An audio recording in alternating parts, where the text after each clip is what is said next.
ماناوالا same نالا پل کے قریب نامعلوم شرپسندوں نے رات کی تاریکی میں شیخ حاجی اتفاق کے سکریپ سے بھرے گودام کو آگ لگا دی، جس کے نتیجے میں گودام کے احاطے میں مال سے لوڈ کھڑا مزدہ ٹرک اور لاکھوں روپے کا سامان جل کر راکھ کا ڈھیر بن گیا۔ تھانہ ماناوالا پولیس پوری رات واقعے سے بے خبر رہی۔ مزید دیکھیے ہمارے C1 نیوز کے نمائندہ ڈاکٹر گلزار سے۔ جی ڈاکٹر گلزار، اپڈیٹ کیجیے گا۔ جی بالکل، میں اس وقت جائے وقوع ماناوالا میں موجود ہوں، جہاں سیم نالا پل کے قریب شیخ حاجی اتفاق کباڑیے نے آبادی سے دور سکریپ کا گودام بنا رکھا ہے، جس میں علاقہ بھر سے سکریپ کا مال خرید کر جمع کیا جاتا ہے اور بعد میں چھانٹی کے بعد مختلف شہروں میں فروخت کے لیے گاڑیوں میں لوڈ کر کے بھیجا جاتا ہے۔ وقوع کی شام مزدور چھٹی کر گئے تو شیخ حاجی اور اس کا بیٹا شیخ بلال گودام کے گیٹ کو تالا لگا کر کھانا کھانے کے لیے گھر آ گئے۔ رات 8 بجے انہیں لوگوں نے اطلاع دی کہ ان کے گودام سے آگ کے شعلے اٹھ رہے ہیں۔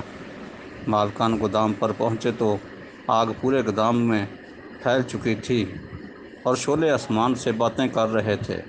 مالکان نے فوری طور پر گیٹ کا تالا کھول کر گیٹ کے ساتھ بندھے 5 عدد جانوروں کو زندہ نکال لیا، جبکہ صحن میں کھڑا مزدہ ٹرک پوری طرح آگ کی لپیٹ میں آ چکا تھا۔ فائر بریگیڈ کو اطلاع کرنے پر 2 گھنٹے کی تاخیر سے ایک گاڑی پہنچی، جس کا تھوڑی دیر بعد پانی ختم ہو گیا۔ بارش آ جانے سے بھی آگ پر کوئی اثر نہ ہوا۔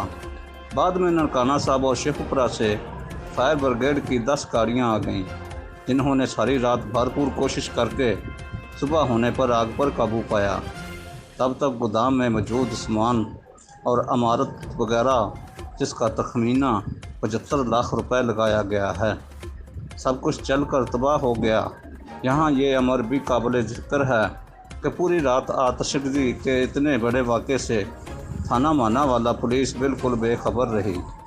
مالک گودام کا رو رو کر برا حال ہو گیا۔ اس کا کہنا ہے کہ اس کی زندگی بھر کی جمع پونجی راکھ کا ڈھیر بن گئی۔ اس کا کہنا ہے کہ آگ سوچے سمجھے منصوبے کے تحت لگائی گئی ہے۔ پولیس مقدمہ درج کر کے ملزمان کو گرفتار کرے۔ ڈاکٹر گلزار، C1 نیوز، ماناوالا، شیخوپورہ۔ جی بہت شکریہ۔ ماناوالا سے ہمارے C1 نیوز کے نمائندہ ڈاکٹر گلزار ہمیں اپڈیٹ کر رہے تھے۔